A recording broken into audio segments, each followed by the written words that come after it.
Hi, my name is Jordan Barger. I'm a translator from Norwegian. I'm going to be reading something by Synne Sun Løes today. I've been working from two books of hers. The one I'm going to be reading is called Flowers for Breakfast. I'm also working on a brand new collection of essays from her called No One Can Spit on a Smiling Face. Essays about her being an adopted Korean Norwegian. But what I'm reading is Flowers for Breakfast, which is her young adult novel from 2002 that won the prestigious Brage Prize, really illustrious prize.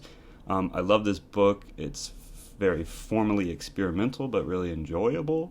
It's a bit like Jan Fosse's, if Jan Fosse wrote a young adult novel, you'll see as I read it. It's told in these breathless, long sentences that are each a chapter long. I'm going to be reading from the very beginning, and then fast forward a little bit, because this book is about young Maya, her 17-year-old struggle with mental health, and she's eventually institutionalized. A bit of content warning there. 3 chapters from the beginning, and then we'll skip ahead when she's in a ward. Thanks. Here we go. This is a movie. It begins at sunrise. It's autumn. I run across the road with a tote bag knocking against my back. Indigo bag, indigo day. I have 4 yellow apples in my bag. They thump against each other. It is Wednesday. It's Friday. It's Monday. There are days, and the days are red and white and green and blue. There is snow. There is salt. I'm running. It's Friday. My eyes are sore and red. I don't sleep. I can't sleep. I don't want to sleep. I want to dance. I want to laugh. I want to watch the sun go up. I want to watch the sun go down. It's Monday. It's Sunday. There are days. The days are blue, and the days are white, and the days are see-through bouncy balls that spill out of my pocket and all over the street. I'm laughing. 2. I'm feeling restless. I've run away from home. I'll not live with Dad and my stepmom Ragnhild and the twins. I'll live on the street, be free, a bohemian. I've decided I will find Pella, my boyfriend who broke up with me. It's warm and humid. I wander around town. I shop for books and records and big wide clothes. I shop for chocolates and caramels. I sit at the Cafe Opera. I'm not going to give up now. I'll become the greatest of them all. I'll become an artist. I'll finish school. I booked tickets to London. I'm moving there in September. I'm looking forward to it. I haven't told anybody. My friends are floating somewhere out on the periphery unseen. I have no time to sit and listen to all their sorrows. I've had enough of art. Art is life, I think. I think about money, how I have to save enough for next year. I think about how cool I'll be in London. A Tracy Emin type. This is how I'll be. I'll put up a teepee in the backyard and embroider the names of everyone I've slept with on the outside.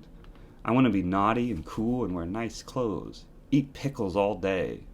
I'll tell Mom on the phone. Mom says I'm tough. You're so young. Live your life while you still can, says this cool mom of mine. Go, Mia, go, she laughs. And I also laugh. Mom is the one person in this world that understands me. And she lives in Rome. It's all a bit funny to me. Chapter 3. I'm lying on a bench in Nygårdsparken. It's nighttime. I have a flashlight in hand. I took it from Claes Olsen yesterday. I'm reading about Simone Weil. She fascinates me. She was only 34 years old. She died of anorexia. She was a warrior. I like her. I like Ingeborg Refling Hagen. She was also a warrior. I like warriors. People who don't lay down and turn into couch potatoes, but instead scream and twist their nerves together into unsolvable knots. I like life and mixing it up and pancakes with blueberry jam. I dig ton-up boys and Jerusalem syndrome. I dig pants with cobweb patterns and gurgling radiators, rusty stoves from the 1950s, red plastic buckets, grandma's perfume bottle, bluegrass. I dig Wiederlön, Fridtjof Frank Gundersen, Gandhi, Buddha, Arna, and Sissel. I like so many things my stomach rumbles. It makes my toes itch. I think about designers who run with the wind and about annoying pop stars who think they're something just because they have smooth bodies and heavy makeup. I read the Bible. I read Nancy Drew and the Hardy Boys. The Phantom, my hero. I carry a pile of books and comics everywhere I go. I tear up Phantom comics page by page. It's funny. I tear them into little paper flowers. This is art, I cry out. Yeah, this is art. I throw the flowers up into the sky. I run. I pick some purple and pale yellow flowers in the grass. I eat them. I eat flowers for breakfast. They taste sour, sweet, and a little bitter. I'm not worried if they're poisonous. I'm not afraid of dying. I'm hungry. I'm going to skip ahead just a little bit to chapter 9. Be short too.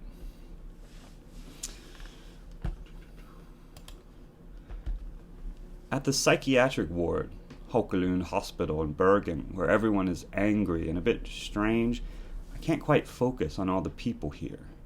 They're fidgeting flies with slurring voices and shifty eyes. They seem unsettled in a way, the flies.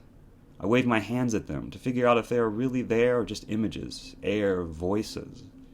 They look at me pleasantly with their fly eyes. I say that I hate them. I turn away. I run down the corridor with a glass of water in my hand. In my room, I'm not scared. I'm only sleepy and not sleepy, happy and not happy. Damn, I'm everything. I'm nothing. I'm outside myself and inside myself at the same time. These thoughts spin out of control, blend into one another. Dr. Ulsa is an old man. He has a crooked back and crooked teeth. He has gray hair and a gray beard. He has a white coat and white words. He has blue eyes, clear as glass. He speaks in a calm voice. He says I'm manic. I tell him otherwise. I say that I'm not manic, just creative, smart, not stupid. I'm smart, not manic. I'm just going through a phase, my blue period, I say. But Dr. Ulsa doesn't want to listen. He says I'm manic. He says this at least 100 times. He says that I'm not allowed to leave. He says that I have to start taking medicine, little white pills called lithianate, and Zyprexa that will calm me down, make me normal again.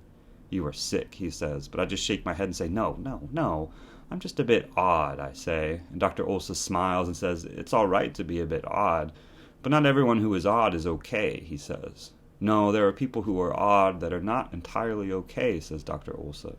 Dr. Ulsa is an old man, or maybe he's not so old, but he looks old, not on the outside, but on the inside. We sit in his office, he writes on a big fat PC. I know what he's typing. I know it. I see it on his pale, hairless hands moving across the keyboard. I watch his blue eyes staring at the flickering screen. I sit in his cold, white office. I look around. There's hardly anything to look at.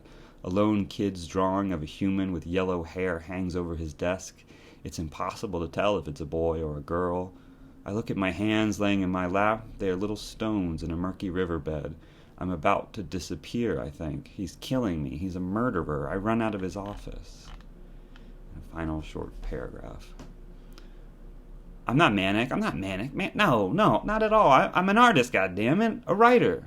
I'm as fresh as a fish. I'm not manic. I just want to live, create, exist. I just want to write a book, paint a picture, compose an opera, weave a rug, embroider a glove, stroke a baby's head.